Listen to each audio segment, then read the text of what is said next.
Bonjour à tous et à toutes et bienvenue sur le Bon MJ. On se retrouve une fois de plus pour un atelier création de jeux de rôle. Je pense que c'est le bon nom pour le concept. On va l'officialiser dans ce deuxième épisode. La dernière fois, du coup, on avait fait une sorte de création, de brainstorming autour d'un bac à sable. On avait essayé de mesurer un peu le temps que ça nous avait pris, etc. pour vous montrer à quel point, en fait, le fait de commencer à écrire des choses, ça va vous débloquer et vraiment accélérer votre processus créatif. Comment le fait de ne pas rester bloqué sur la méthode, sur le cahier des charges, ni de rester bloqué avec vos idées dans votre tête toujours en mouvement. Le fait d'essayer de combiner un peu les deux et de commencer à écrire sur quelque chose, ça peut vous faire avancer.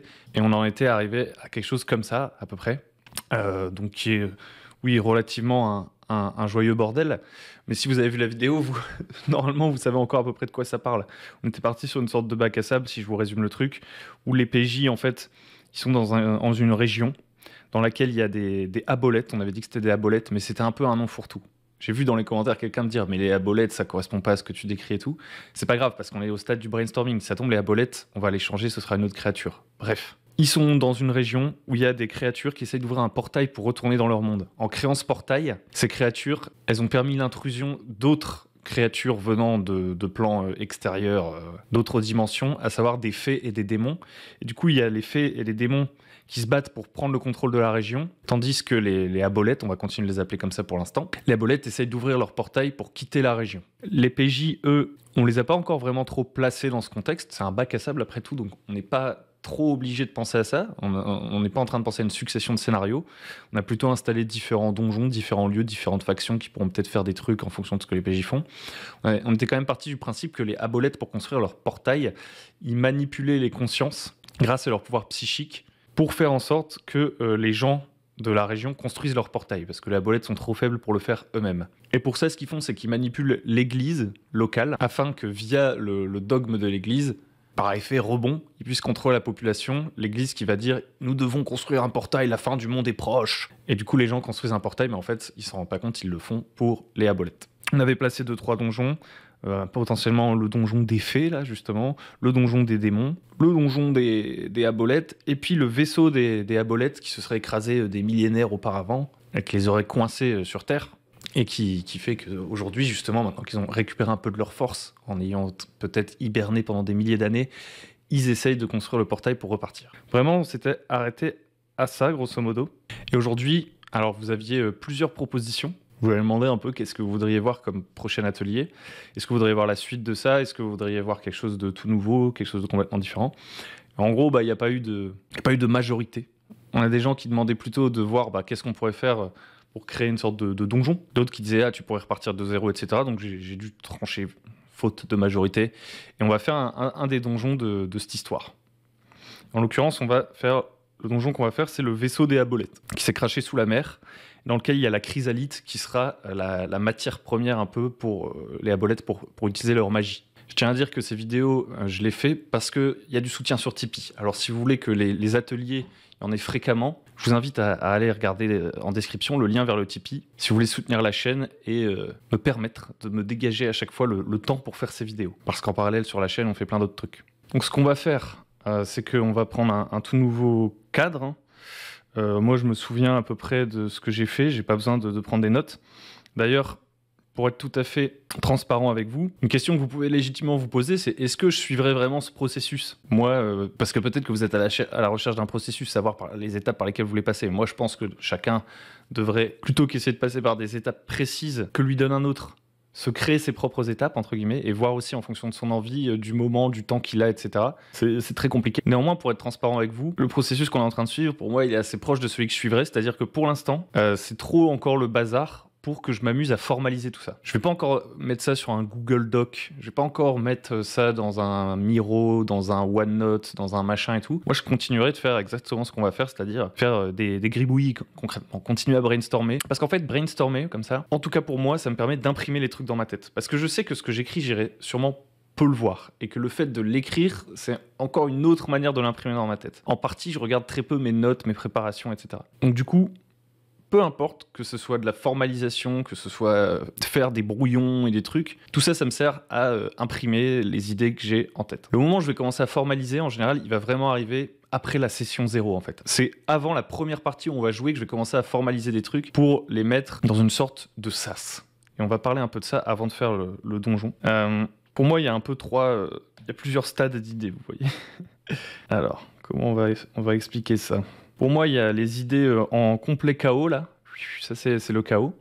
Donc ça, vous en avez tout le temps. Hein. Vous faites rien de particulier pour les avoir, en général. Vous regardez des machins à la télé, vous lisez des livres, vous faites la vaisselle, et il y a les idées qui vous viennent, et c'est le chaos. Ensuite, il y a un premier sas, c'est le brainstorming. On va essayer de faire une sorte de cerveau, là. Les neurologues le détestent. Ceci est un cerveau. Et c'est ce qu'on était en train de faire. C'est faire des plans, mettre des formes, essayer de visualiser un peu plus nos idées, les faire sortir du chaos pour venir les foutre sur papier, quoi. Prendre un crayon, hop, tac, ça c'est un crayon, et on commence à écrire des trucs. Ça, c'est une des étapes les plus importantes selon moi. Et pour l'instant, tout ce qu'on fait là, rien n'est canon dans notre univers, d'accord? Ensuite, là, il y a ce qu'on pourrait dire, c'est le sas, c'est la préparation. Donc c'est quand, finalement... Vos idées, vous avez commencé à les mettre en forme. Au lieu de faire des gribouillis qui s'écrasent les uns les autres, vous vous amusez à rendre les choses un petit peu plus belles, etc. Bon, chacun a son niveau d'exigence à ce niveau-là. Il y a des gens qui, je sais pas, j'ai pu parler avec des gens qui comprenaient pas du tout mon mode de pensée, peu importe. Moi, j'ai l'impression que ça sert pas à grand-chose, en fait, de créer une architecture aussi solide entre les éléments, de tellement le formaliser, parce que déjà, en partie, ça va sûrement bouger. Moi aussi, mes envies, elles vont bouger. Et donc, pour moi, cette étape-là, c'est pas tellement...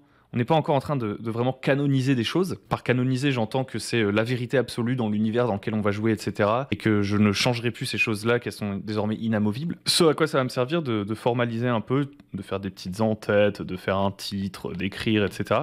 En fait, ça va m'imprégner encore davantage du truc, à y mettre peut-être un petit peu un aspect un peu plus littéraire, peut-être, qui est très chronophage. Commencer à bien écrire les choses, par exemple, à parler de votre univers sous forme de nouvelles, etc. En tout cas, pour moi, c'est pas du tout la méthode la plus efficace pour avoir des idées intéressantes à jouer, etc. Parce que je suis en train d'essayer de corriger mes phrases. Déjà, je fais plein de fautes, donc dès que je vois une faute, je me dis « Ah, je peux pas continuer à écrire, je dois corriger les fautes que je suis en train de faire, etc. » Donc ça me fait perdre un temps fou.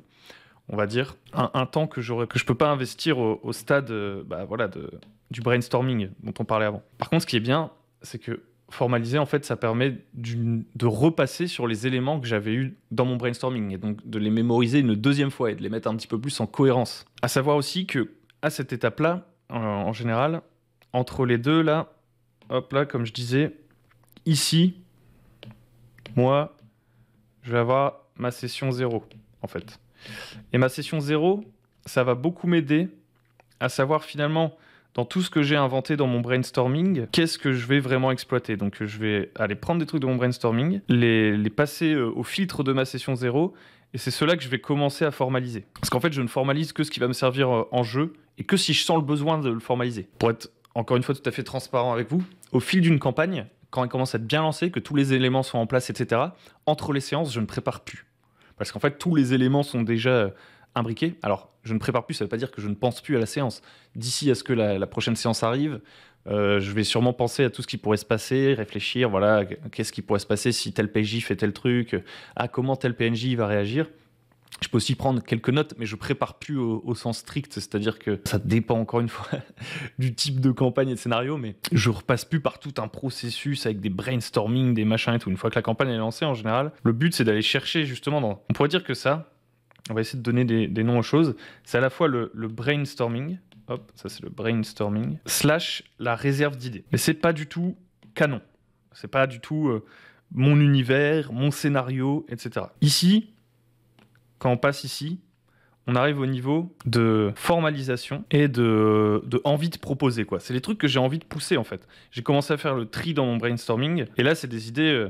tout ce que je vais formaliser comme ça, c'est certainement les trucs qui vont me servir à la prochaine séance, quoi. C'est les trucs, ok, on a décidé qu'on commençait dans telle ville, et ben j'ai envie de proposer des choses dans cette ville, d'avoir des trucs tout beaux, tout propres, que je me suis bien approprié, que j'ai bien appris, qui sont bien dans ma tête. Je vais me concentrer là-dessus, et je vais pas du tout mettre le même niveau de préparation sur tout le reste, sur tous les trucs qui sont pas immédiatement accessibles au PJ, pour des conditions géographiques par exemple. Si on est dans un bac à sable, peut-être ils sont ultra loin d'un donjon, je ne vais pas le préparer. Si ça tombe, ce donjon, quand ils vont y arriver, ce sera plus du tout le donjon auquel j'avais pensé au départ. Le fait de formaliser comme ça aussi, c'est important, parce que là, je vous vois venir. Dès que je dis si ça tombe le donjon, ce sera plus du tout ce que j'avais prévu au départ, vous vous dites peut-être ah oui, mais la cohérence. Et effectivement, c'est un des trucs qui fait le plus peur quand on prépare, que les choses ne soient pas cohérentes, etc. Mais moi, ce qui me ferait plus peur, c'est pas que mon scénario ne soit pas cohérent, c'est de plus être fan de mes idées. D'ailleurs, j'avais déjà fait une vidéo comme ça, où j'avais poussé le concept un peu loin. Mais l'idée que, ouais, une fois que j'ai lancé une campagne, si tout est prêt absolument et que je bouge plus rien, et que j'attends juste de voir ce que mes PJ font, mais que je réinvente pas des nouveaux PNJ, que je réintègre pas des nouveaux éléments, etc. dans la campagne, moi je m'ennuie vite parce que j'ai envie de créer des nouveaux trucs. Et donc j'aurais plus peur de m'ennuyer dans ma campagne parce que finalement j'ai fait tout le travail créatif avant, alors que le travail créatif c'est un des trucs qui me motive, que je kiffe faire, plutôt que d'avoir peur d'avoir des incohérences. Parce qu'en fait, les incohérences, finalement, la plupart du temps, il n'y a que vous, en tant que MJ, qui les voyez. A priori, après, tout dépend de ce qu'on appelle la cohérence. Moi, j'ai jamais de gros problèmes de cohérence. C'est-à-dire que je me contredis rarement dans mes créations, j'ai l'impression. Peut-être que je m'en rends pas compte. Peut-être que c'est parce que mes PJ, mes joueurs ne mettent pas le doigt dessus. Mais j'ai rarement eu quelqu'un qui m'a confronté en me disant il y a un problème de cohérence. Tu nous avais dit que ça, et en fait, c'est pas possible si ça se passe. Et d'ailleurs, en fait, même, c'est peut-être déjà arrivé, mais dans ces cas-là, si un PJ met tout de suite le doigt dessus, en général, je dis ah ouais, t'as raison, c'est incohérent. Bah du coup, ce qui se passe, c'est ça. Et puis en fait, la partie continue. Vous voyez ce que je veux dire? Et si le truc qu'on pointe du doigt comme étant incohérent, c'est un truc que j'ai mis en place depuis très longtemps et que je peux pas comme ça d'un claquement de doigts dire ah bah enfin changer le truc à la dernière minute, vous voyez ce que je veux dire? Je dis effectivement, tu sais pas trop pourquoi ça s'est passé comme ça et j'essaierai de rendre ça cohérent par la suite. Il y a un milliard de manières de faire. Mais en tout cas, moi, c'est pas ça qui m'inquiète. La cohérence, c'est beaucoup plus important dans le scénario d'un film, par exemple. Mais c'est beaucoup plus simple d'avoir un scénario de film cohérent, puisqu'il n'y a pas les PJ, les acteurs principaux qui font des trucs que vous n'avez pas prévus. Donc vous pouvez vraiment faire une timeline et voilà, et puis ça se passe. Enfin bref. Donc ça, c'est mon troisième sas. Et je vais essayer d'accélérer parce que derrière, on a un donjon à faire, mais on va peut-être pas le développer à fond, le donjon. Le quatrième sas, je dirais, c'est le jeu, en fait, tout simplement. Et c'est dans le jeu que les choses se canonisent réellement. Les choses se canonisent réellement dans le jeu. Et en fait, tout ça, ça marche un peu comme un filtre, et j'ai envie de dire, c'est un peu comme si, au début, vous vous promeniez dans la forêt et vous alliez cueillir des fruits. Ça, c'est les idées. C'est gratuit, les idées. Les idées, on en trouve, voilà. Alors, forcément, on peut se nourrir de choses plus variées, plus passer du temps à finalement consommer des films, des livres, etc., pour avoir plus de fruits si on le souhaite. Mais voilà, on va dire que c'est gratuit. Vous faites la vaisselle, vous avez des idées, etc. C'est vos fruits. Et puis ensuite, vous arrivez au brainstorming. Et là, c'est le moment où vous dites ah bah qu'est-ce que j'ai envie de manger aujourd'hui. Et vous mettez tous les fruits, vous voyez, sur la table pour préparer votre salade de fruits. Ensuite, il y a la formalisation. Bah, c'est le moment où vous pressez vos fruits pour faire le jus entre guillemets. Donc là, on a déjà perdu beaucoup de matière entre temps. On a perdu la peau du fruit, on a perdu une partie de la pulpe, etc. Et ensuite en jeu, bah, vos joueurs ils boivent le jus de fruits et vous aussi vous en buvez avec eux et c'est excellent. Et puis peut-être qu'il y a un de vos joueurs qui rajoute un petit peu de sucre dans sa boisson parce que je sais pas, il est addict au sucre. L'autre il a amené des petits gâteaux machin, vous faites votre bouffe et à la fin bah, il reste au fond des verres il reste de la pulpe, voilà, il reste des trucs que certains ont pas trop aimé, tout ça. Et en fait le but de passer par toutes ces étapes aussi, c'est de se dire qu'à la fin on a envie d'avoir le moins de résidus, si vous voulez, de créer le moins possible de trucs inutiles. Même si c'est kiffant de créer, si on crée tout au même niveau d'exigence, c'est-à-dire que toutes les villes devaient répondre à un cahier des charges avec un nom, une densité de population, machin, truc, etc., la quantité d'éléments qu'on aurait passé du temps à créer et qui auraient servi à rien et qui se seraient retrouvés... le gâchis, quoi, enfin, entre guillemets, pas du gâchis au sens pur, vous êtes peut-être amusé de faire ça, mais vous vous retrouveriez avec beaucoup de pulpe, quoi, dans vos restes de jus de fruits au fond des verres. Et donc tout ça, c'est une sorte de long pressoir pour obtenir le jus qui va faire la partie, quoi. Donc voilà, c'est très imagé. Hein. Du coup, on va passer au donjon. En réalité, si mes joueurs ne commençaient pas au donjon qu'on va essayer de brainstormer aujourd'hui, c'est-à-dire le vaisseau des Abolettes, je ne créerai très certainement pas le vaisseau des Abolettes à l'avance. À la limite, je me contenterai de quelques bullet points, des idées qui me viennent comme ça, qui sont flottantes, qui sont dans ma partie du coup encore brainstorming, qui sont entre le brainstorming et la formalisation, vous voyez ce que je veux dire, des trucs qui peuvent encore aller à la poubelle, quoi. Mais ce que je formaliserais vraiment, ce serait vraiment des éléments urgents. Donc là, on va peut-être pas aller jusqu'à une méga formalisation. Pour moi, ce que j'appelle formalisation, c'est en arriver là, par exemple. Vous voyez, ça, c'est une campagne de Dead Genesis que j'ai joué il y a pas longtemps. Bah là, j'ai vraiment noté les trucs. Je suis allé chercher des images pour les PNJ, par exemple. Mais ça doit vraiment venir en dernier, si vous voulez mon avis. Enfin, après, ça dépend. Les images, ça peut vous aider à trouver des idées, d'avoir des images. On peut partir d'une image. Ce que je veux dire, c'est que le fait de vouloir mettre un portrait sur chaque tête de PNJ, etc., franchement, il vaut mieux attendre de savoir si effectivement ces PNJ, vous êtes quasiment sûr qu'ils vont apparaître. Est-ce qu'ils vont avoir au moins quelques interactions avec les joueurs, etc. Par exemple, lui, il n'a pas été joué dans la campagne, vous voyez. Je l'ai formalisé, mais en fait, à aucun moment, j'ai ressenti le besoin de le faire apparaître dans la campagne. Donc, il n'est pas apparu. Il y a des personnages, genre lui, il est apparu, mais il a servi quasiment à rien. Et la campagne a pris fin, il n'y a pas eu tellement d'interactions avec. Donc voilà, ça c'est de la formalisation. Et ça demande beaucoup plus d'efforts. Pas créatif pour le coup, mais juste de temps en fait. C'est très chronophage. Alors que toute la phase brainstorming, c'est pas tellement chronophage et ça génère beaucoup de matière pour jouer. Donc revenons-en à notre donjon. Donc on a dit c'est le donjon des Aboleths. Alors encore une fois, il y a quelqu'un qui l'a bien fait remarquer, les Aboleths c'est des créatures aquatiques, ça correspond pas vraiment, mais c'est le nom qu'on a donné à nos créatures. On va préciser, c'est des sortes de Xénos, pouvoirs mentaux. Voilà. Hop là, pouvoirs mentaux. Et je m'égare déjà un peu parce que c'est pas vraiment le donjon des Aboleths qu'on va faire. Nous, on va faire le vaisseau écrasé avec la chrysalite. Le vaisseau des Aboleths écrasé dans lequel il y a de la chrysalite qui leur permet de fabriquer des objets et d'utiliser leur sorte de technologie alien. Donc du coup, on a quoi comme mots-clés? On va refaire la même chose que la dernière fois, on va essayer de créer notre propre petit cahier des charges, là, jusqu'où on veut aller. On va pas aller trop loin parce que, comme je vous dis, on n'est pas en mode « Ah, les PJ, ils arrivent demain dans le donjon ». Et d'ailleurs, je pense même que sans faire un cahier des charges très lourd, on va avoir déjà de quoi réagir après cet exercice si jamais les PJ arrivaient dans le donjon et qu'on n'avait pas préparé plus que ça. Donc on va faire cahier des charges et les thèmes, encore une fois. Les thèmes. C'est vraiment les deux trucs. Les thèmes, on a vaisseau, on a sous-marin, parce que le vaisseau il s'est craché dans la mer. On a chrysalite. Donc le cahier des charges, pour moi, il faut que dans le donjon, il y ait encore une fois des factions, en tout cas des trucs avec lesquels on va pouvoir interagir. Donc on va mettre une petite bulle comme ça pour dire il faut qu'il y ait peut-être des situations sociales, etc. On va essayer de réfléchir à des environnements un peu difficiles, à quoi il faut penser dans un donjon. Du loot, peut-être. Un mystère à découvrir, mais qui va sûrement être lié au loot, d'une certaine façon. Et est-ce qu'on veut un boss, par exemple? Un boss, ça peut être cool. Allez, vas-y, on parle là-dessus. Franchement, si on a des factions, on a pensé à l'environnement, on va peut-être se donner un nombre de salles un peu. Allez, on va dire qu'il faut qu'il y ait... Pour moi, une salle, ça correspond un peu à une scène. Hein. Un donjon, c'est une manière cachée, entre guillemets, de faire une sorte de scénario semi-linéaire. Parce qu'en fait, on a des couloirs qui relient à des points. Alors, on peut revenir en arrière, les pièces peuvent interagir entre elles et tout. Mais on peut y penser quand même un peu comme des scènes. Même si, au final, pendant la partie, tout va interagir. Chaque pièce, elle devrait permettre un petit truc, quoi. Donc, on va dire allez, on se fixe un objectif un peu ambitieux. On veut 8 machins. Ok, à partir de maintenant, je note l'heure. Il est 12h55 chez moi. On verra en combien de temps on fait ça, tiens. Ok. Donc, on va d'abord commencer par exploiter le mot vaisseau. Ça tombe, on va exploiter que ce mot-là et on va jeter toutes nos autres idées à la poubelle. C'est ce qui est un peu arrivé la dernière fois. Vaisseau, moi, ça me fait penser à quoi? Ça me fait penser à un pont, ou en tout cas une zone principale. Il y a moteur aussi. En gros, il y a les parties du vaisseau, il y a les cabines ou les chambres, à l'endroit où on est. Il y a la salle de contrôle, un peu le cockpit / cockpit. Il y a la réserve. Il y a voyage. Il y a voyage. Il y a destination, du coup. Pourquoi ils étaient en vaisseau, en fait?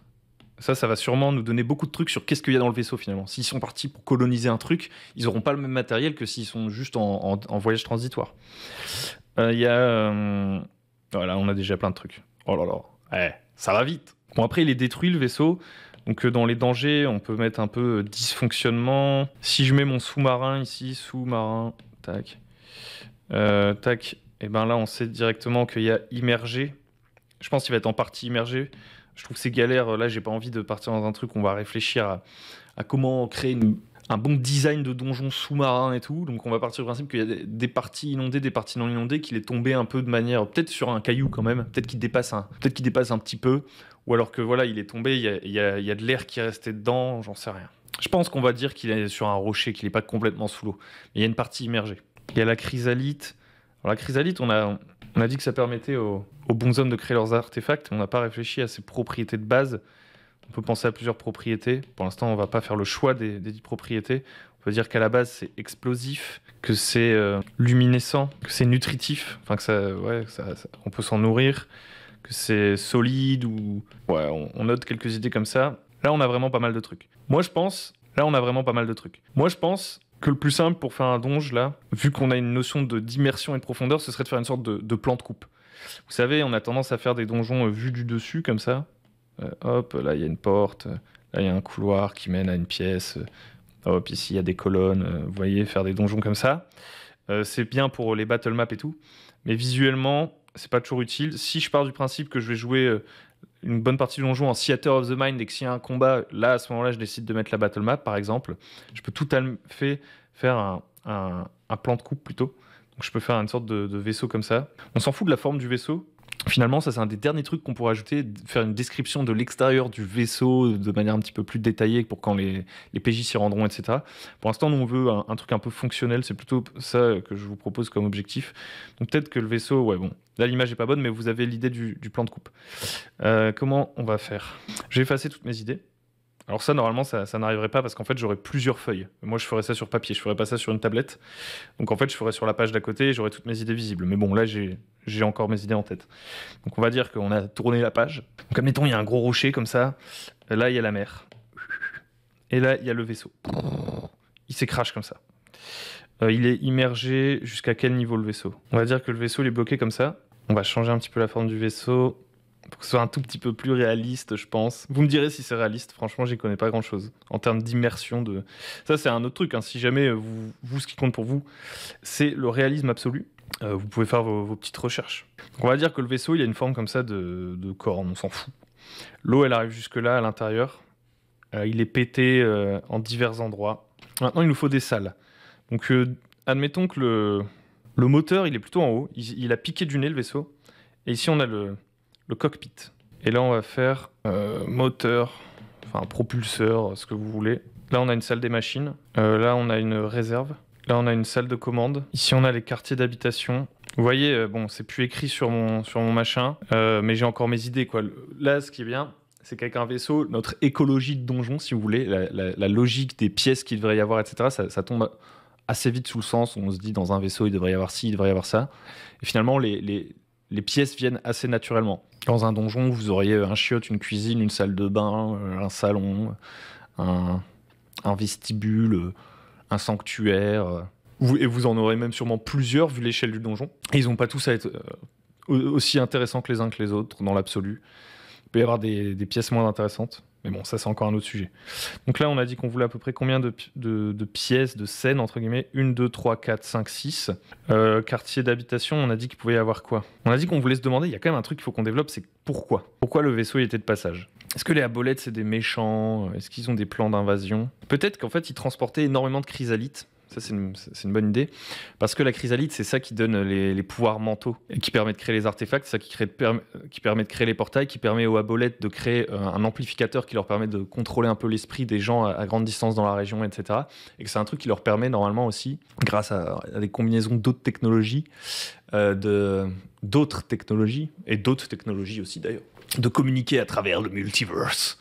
C'est un peu leur radio, quoi. Du coup, c'est un vaisseau minier. Et du coup, là, donc là, on a la réserve plutôt de carburant, on va dire. Et en fait, ils ont, je sais pas, ici, c'est ici qu'il y a la chrysalite. Et du coup, peut-être qu'ici, ils ont un appareil de forage qui sort et qui a fait un trou dans le sol et qui va peut-être nous amener des monstres. Et allez, à la limite, si on va dire que c'est le sas un peu, c'est le truc où on peut sortir facilement pour sortir du vaisseau. Ok. Là, déjà, on a un donjon pas mal. Je pense que c'est déjà évocateur. Vous avez déjà peut-être vos propres idées. Donc on avait dit que les Aboleths, ils se sont crachés. Et que, comme leur vaisseau marchait plus et qu'ils étaient affaiblis, ils sont partis vers la Terre. Donc en fait, on va dire que alors l'échelle n'est pas respectée. On va dire que là, il y a 15 miles, je dis un truc au pif. Et qu'en fait, ils sont allés dans des grottes souterraines qui se trouvent ici, là. Ici, ils ont quitté leur vaisseau et ils sont allés se réfugier ici. Ils ont hiberné pendant très très longtemps et maintenant leur objectif c'est de repartir en créant un portail sur Terre. grâce à la chrysalite. Donc ils ont besoin de chrysalite. Donc ça c'est un des intérêts de pourquoi il y a le donjon et qu'est-ce que ça change à l'échelle du bac à sable. Si on vient ici, on peut s'emparer de la chrysalite, on peut en faire autre chose que ce que les abolettes voudraient en faire, on peut découvrir de nouvelles propriétés de la chrysalite, on peut interrompre leur plan de création de portail, etc., etc. On a dit que les abolettes étaient faibles et qu'ils utilisaient de la manipulation mentale pour parvenir à leur fin en manipulant des esprits plus faibles. Dans les grottes là, souterraines, il y a un peuple un peu de naïades, de troglodytes, je sais pas, qui sont aussi capables de nager sous l'eau, tout ça. On pourrait dire que c'est des grenouillards, un truc comme ça. Et les grenouillards, c'est le premier peuple, ils sont comme ça là. C'est des murlocs en fait. Ils sont sous le contrôle des abolettes et c'est un peu leur première main d'œuvre. Et comme c'est des créatures amphibies, etc., c'est eux qui sont envoyés par les abolettes depuis la Terre dans le vaisseau pour récupérer la chrysalite. Boum, on a une faction. Et en fait, quand les PJ ils arrivent, ils font face aux grenouillards. Et on va dire que les grenouillards, ils galèrent à aller chercher la chrysalite. Donc on va dire déjà que peut-être ici, quand on entre par le sas, la porte ici, elle est bloquée. Parce qu'il ne faut pas qu'on ait accès à la chrysalite tout de suite. Et donc quand les grenouillards ils arrivent, ils sont obligés de se promener dans le vaisseau. Et donc c'est une faction concurrente, entre guillemets. Parce qu'ils galèrent, parce qu'il y a des trucs méchants dans le vaisseau. Donc les grenouillards cherchent aussi la chrysalite. Le sas, c'est donc peut-être le QG des grenouillards. QG grenouillards. Et donc quand on arrive dans le donjon, il y a de bonnes chances qu'il y ait des grenouillards qui soient là à se demander comment est-ce qu'on va aller chercher plus de chrysalite pour le mettre. Là, on aurait une autre porte qui ne serait pas nécessairement verrouillée. Ici, on a une autre porte. Ici, on a une autre porte. Ici, on a une autre porte. On met pas mal de portes parce que ça, c'est un petit truc qu'on voit souvent dans les conseils pour créer des donjons, c'est de créer beaucoup de portes pour créer beaucoup d'opportunités différentes, de stratégies différentes et pas faire un donjon linéaire. Donc que ce soit assez facile de se déplacer dans tous les sens, même si ça fait pas forcément trop sens. Donc on va mettre des portes comme ça. Ok. Donc on arrive ici, on fait face à des grenouillards ou pas, ça peut être tiré aléatoirement. Les grenouillards, ils essayent d'aller à la chrysalite, donc techniquement, le chemin le plus court, c'est de passer par le quartier d'habitation, puis de tout de suite tourner vers la chrysalite. On pourrait dire que, à cause du choc, ici, il y a des gros éboulis. Il me faut du gris, un truc comme ça. Il y a des gros éboulis qui bloquent aussi cette porte-là que les grenouillards, ils essayent de vider. Et du coup, quand les PJ ils arrivent, s'ils arrivent en bateau par exemple, et ben, ils voient les grenouillards qui jettent tous les détritus pour faire de la place à l'extérieur. Donc là, on a des débris flottants par exemple. Ça pourrait créer un premier obstacle. Si nos PJ, eux, ils ont dû contourner pour arriver en bateau, ils commencent à avoir des débris flottants et ça fait du foreshadowing. Donc, le foreshadowing, c'est le principe de montrer qu'il y a un truc qui se passe. Et donc, ils voient comme ça des petits débris de vaisseau et tout qui risquent d'abîmer leur bateau, aïe aïe aïe, aïe aïe aïe, et de les empêcher d'entrer, potentiellement. Qu'est-ce que c'est le danger concrètement qui fait que les grenouillards, ils n'ont pas réussi à extraire toute la chrysalite? Déjà, la chrysalite, elle peut être instable. On pourrait créer une sorte de règle d'instabilité de la chrysalite qui fait qu'à chaque fois qu'on se sert de la chrysalite, on jette un D8 et sur un 1 ou un 2, boum, ça explose. Et si on est dans du donge, voilà, ça fait un des 10 dégâts, par exemple. Je dis un truc au pif. Donc déjà, la chrysalite, pas facile à exploiter en tant que telle. Mais je pense qu'il faut qu'il y ait aussi des sortes d'adversaires. Qui pourrait avoir besoin de la chrysalite? On a d'autres factions. On a les démons, on a les fées. Les fées, elles veulent prendre le contrôle de la région et préserver un peu l'état naturel de la région. Ça pourrait être probable qu'elles soient là, qu'elles voient la chrysalite comme un truc maléfique, entre guillemets, qu'elles ont envoyé une partie de leur faction bloquer le donjon et l'accès à la chrysalite. Peut-être qu'on a des harpies, genre une faction un peu volante comme ça. Nous sommes les vilaines harpies. On a des harpies qui surveillent, qui sont perchés ici. Donc les grenouillards, eux, ils arrivent en général à passer parce qu'ils passent sous l'eau, ils sont amphibies et donc ils sortent au dernier moment pour rentrer ici. Mais les harpies, elles essayent quand même de les chasser avant qu'ils entrent dans le vaisseau et d'empêcher potentiellement, encore une fois, nos PJ d'arriver. Sauf si nos PJ, par exemple, plutôt dans la campagne, ils se sont fait des alliés des harpies. Ça, c'est ça qui est aussi intéressant. Ils sont alliés à la faction des fées, entre guillemets, et puis voilà. Après, on peut mettre des créatures beaucoup plus simples, finalement. Peut-être que le capitaine des abolettes, c'est un fan de créatures xéno, et pendant la mission de minage qu'ils ont entreprise pour prendre la chrysalite, les abolettes, ils ont capturé dans des cuves, avec des petites bulles comme ça, des monstres.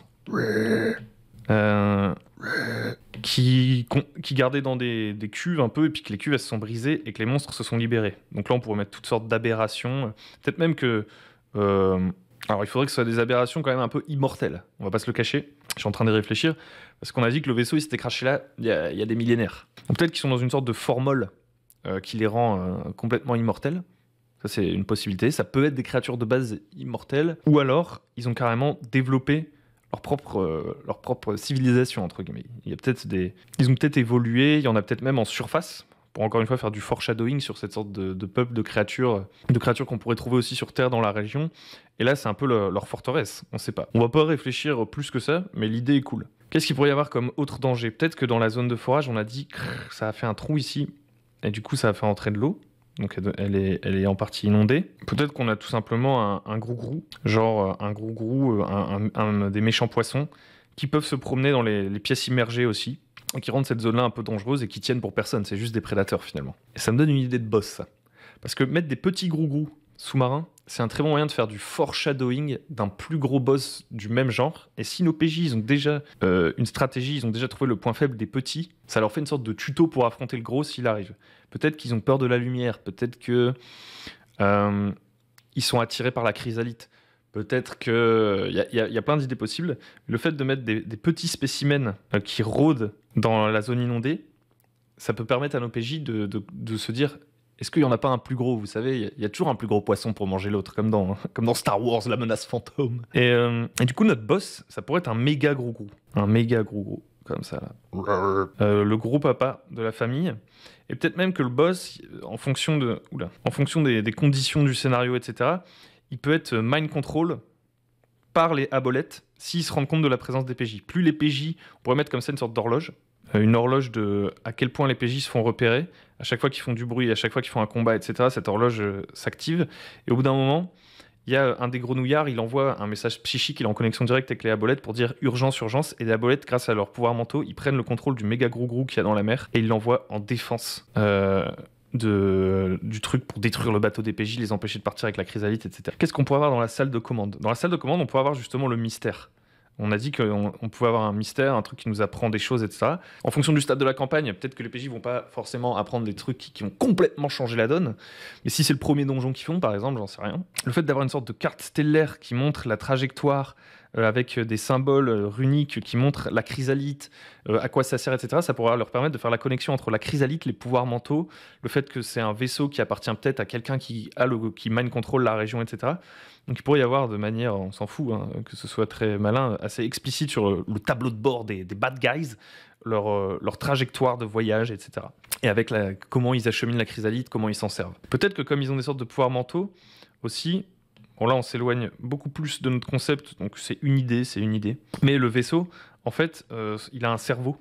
C'est peut-être un truc un peu vivant. Que le cockpit, en fait, c'est un truc comme un peu les flagelleurs mentaux. Finalement, c'est ce que disait la personne dans la vidéo YouTube. Quand je disais abolette, je pensais peut-être à flagelleurs mentaux. Enfin, les abolettes, ils ont aussi des pouvoirs psychiques, mais comme ils vivent sous la mer, ça fait... Enfin, il me semble, je connais vraiment pas bien le bestiaire de Donge, mais il me semble que du coup, ça fait aucun sens qu'ils se soient réfugiés dans ces grottes, quoique, on peut toujours trouver une explication. Mais ouais, il y a un peu un côté flagelleur mental et tout, donc peut-être qu'ils connectent leur cerveau au cockpit pour pouvoir piloter, et qu'en connectant, ça peut être sympa, en connectant leur cerveau, cette salle-là, les PJ peuvent être tentés de connecter leur cerveau à des sortes de trucs neurologiques, là. Et ils peuvent entrer en connexion avec la bolette. Ça pourrait être pas mal. Parler avec les abolettes, développer un nouveau sens qui leur permet de voir qui est sous le contrôle mental, à quel moment, etc. Et donc, ça pourrait être vraiment une très très bonne récompense pour l'ensemble de la campagne et un outil très très fort pour comprendre toute la suite de la campagne, ça. Mais en même temps, c'est très risqué. C'est ça qui est cool. C'est qu'il faut aller tout au fond jusqu'au cockpit, sous l'eau, là où il y a tous les mobs et tout. Ça peut être marrant. Dans le quartier d'habitation, on a une partie immergée et une partie où on va retrouver sûrement des grenouillards qui sont en train d'essayer de creuser ici. Et pourquoi ils essaieraient de creuser d'ailleurs? Est-ce que c'est juste pour aller plus vite ou est-ce que c'est parce qu'il y a quelque chose déjà extrêmement dangereux dans la réserve? On va voir après. Peut-être que la porte de la réserve elle est barricadée de l'intérieur par les grenouillards. Pourquoi?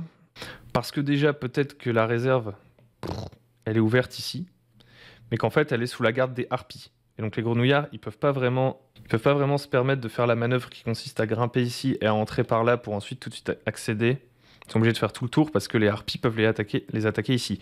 Donc si nos PJ s'allient aux grenouillards, ils pourraient se débarrasser des harpies, passer par là, etc. Qu'est-ce qu'il pourrait y avoir dans la réserve? Dans la réserve, on pourrait sûrement trouver, on n'est pas obligé de réfléchir forcément beaucoup plus, mais des objets magiques classiques, genre du loot, quoi, une arme magique, un truc. Ça ferait sens vu que c'est la réserve. On va pouvoir mettre la partie trésor, entre guillemets, j'ai envie de dire. Dans le quartier d'habitation, il pourrait y avoir des cadavres de habolettes. Du coup, maintenant, c'est bon, je suis tout de suite parti en mode c'est des flagelleurs mentaux. Il y a des cadavres de flagelleurs mentaux. Pour qu'on sache un peu, ça donne aussi des indices sur ce qui se passe dans la région et qu'on comprenne mieux, encore une fois. La zone de la chrysalide, on a dit que c'était super dangereux. Peut-être qu'il y a...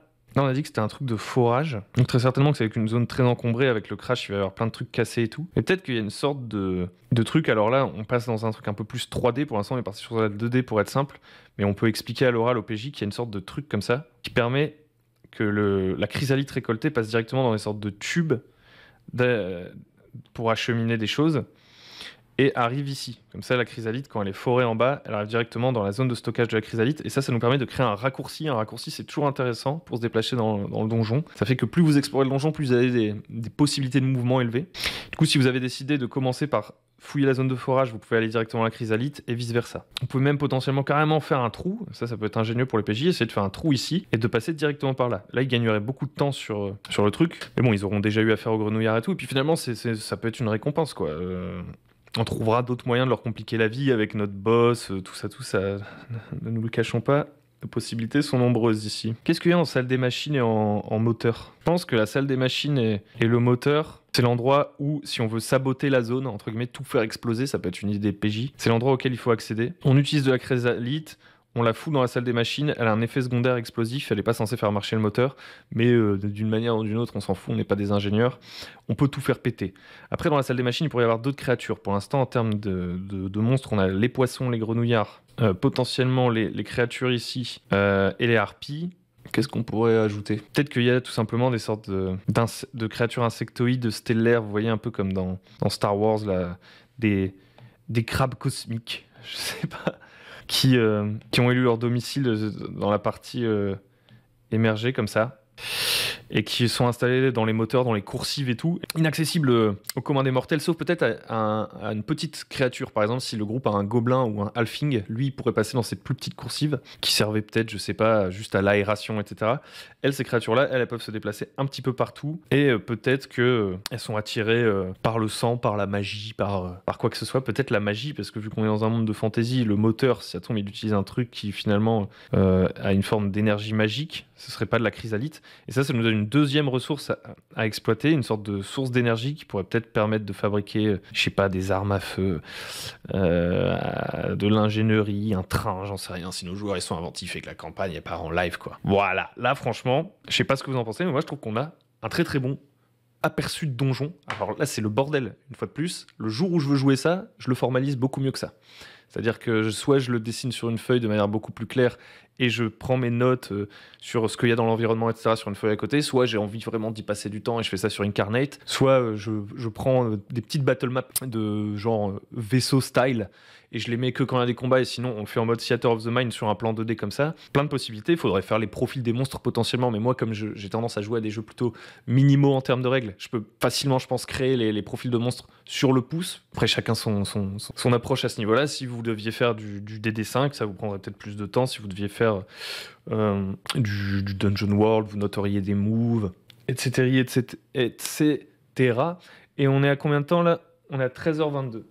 13h22. C'est-à-dire que ça, on l'a fait en 27 minutes. Ouais, c'est vraiment pas long. C'est vraiment pas long. La formalisation, encore une fois, c'est ce qui prend le plus de temps. Vous voyez, si vous prenez pas la tête sur la forme, ça va très très très très vite. Et encore une fois, là, ça allait encore plus vite. Et une fois que j'ai tout ça en tête, de mes thèmes, de tout ce que j'ai noté, tout découle. Alors j'avoue, en termes d'environnement, on est pas mal. On a répondu à notre cahier des charges. On check toujours notre petit cahier des charges quand même à la fin. Environnement, on est pas mal. Faction, on est pas mal. Loot, on n'a pas précisé la nature du loot. Enfin, on a quand même la chrysalite et potentiellement la bisoulite qui sert à faire marcher le moteur. En termes de mystère, parce qu'on a la trajectoire, on a essayé de comprendre pourquoi le vaisseau il est là, etc. On a un boss. On a plus de 8 salles, plus de 8 scènes potentielles dans le donjon, clairement. Le loot, on n'a pas trop déterminé, mais en vrai, moi, j'irai chercher... je me casserai pas la tête. J'irai chercher dans mon jeu, dans les objets magiques qui existent. Je regarderai un peu les effets que je trouve sympas, qu'est-ce qui pourrait plaire à un des personnages actuellement, qui correspondrait bien à son personnage. par exemple, et puis je changerais juste le style. Si on me dit que c'est des gants de force +5, je dirais c'est une potion de force +5 ou c'est un serre-tête de force +5. Si on me dit qu'il y a un truc qui permet de voler, je dirais qu'il y a un petit jetpack avec encore un tout petit peu de bisoulite à l'intérieur. Enfin bon, bref, des idées comme ça. Les objets magiques, ça m'inquiète pas énormément. Voilà, je pense qu'on est pas mal. Dites-moi ce que vous avez pensé de tout ça. Est-ce que vous trouvez ça accessible? Est-ce que vous trouvez que c'est pas du tout suffisant pour faire fonctionner un donjon? Est-ce que vous avez besoin de préparer plus que ça parce que pour une raison X ou Y, à vous de me dire? Est-ce que ça vous a intéressé? Est-ce que vous aimeriez voir autre chose dans le même un peu bac à sable là qu'on essaie de faire? Ou est-ce qu'il y a un autre concept sur lequel vous voudriez que je vous propose un atelier? Sachez que si vous voulez que des ateliers comme ça se fassent fréquemment, il va falloir soutenir sur Tipeee les amigos. Il va falloir soutenir, donc je vous attends là-bas. Ça fait extrêmement plaisir à chaque fois qu'il y a quelqu'un qui donne, même si c'est 1 euro par mois. Si vous avez aimé, n'hésitez pas à liker, à vous abonner. Pour la suite, voilà, comme la dernière fois, vous pouvez faire des propositions en commentaire. Moi, j'avais pensé, pour vous donner des idées, si vous voulez plutôt faire un choix que vous n'avez pas d'idée comme ça, mais j'avais pensé à vous montrer comment faire une map, finalement.